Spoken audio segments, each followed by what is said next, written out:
Hi, everyone. Hello. Sure, how easy or hard is it to shift gears from doing something like the Lord of the Rings to this? Well, Middle Earth is 5,000 years ago. And here I was working in 1927, 1928, and all through the 30s, which is a fantastic era to kind of transition to. I quite liked it. The classical music of that, I was talking about this a little bit in the acceptance of the silent films into sound films, particularly interesting. How much did the tone, the way Martin and Leonardo chose to play this, influence what you wrote? Congratulations. Yes, well, I wrote a lot of music based on the Hughes stories, the biographies. There's great biographies, Empire, The Untold Story, The Flying Boat. And then working with Marty was to then take the composition and placing it all throughout the film.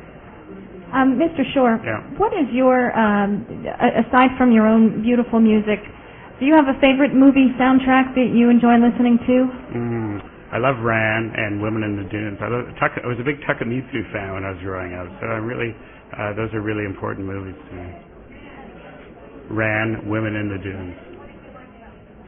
I love Takamitsu's approach. One is a Western score that he wrote that's a Mahler-esque score, hugely symphonic, wonderful opera score, and the other one is just wooden percussion. I just think the contrast between those two scores is great. And, when I was growing up, I listened a lot to music from all over the world. I was interested in Italian music being written, Nino Rota and Morricone and George Delarue, and so I had a pretty eclectic taste, I think.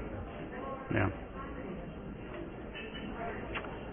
Have you read those books? Did the picture and Leo's performance match anything you had dreamt of? Yes, exactly. Leo just becomes Howard Hughes, and I love going from the printed word to from the literary work to the screen and looking at the interpretation of how the words translate to the screen. And Lord of the Rings was that for many years, 4 years of reading Tolkien, and then seeing Peter Jackson's interpretation of it, seeing Ian McKellen play Gandalf or Elijah Wood, and so seeing Howard Hughes, see Leonardo's version of it is just inspiring, and Cate Blanchett's performance is incredible as Hepburn, so it's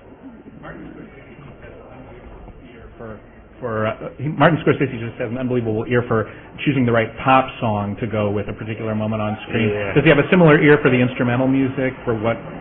Well, what he does, goes where? yes. I mean, he's a real connoisseur, has great ears, has many different recordings of different performances that he studies and pays attention to. So he has a fantastic library of music. And he does tremendous research on all his films to find just the exact piece. He spends a lot of time in the cutting room with Thelma, just placing things just exactly correctly right and shaping the imagery to the music. And you see that in the film. I mean, you see the beauty of that in the work. Thank you very much.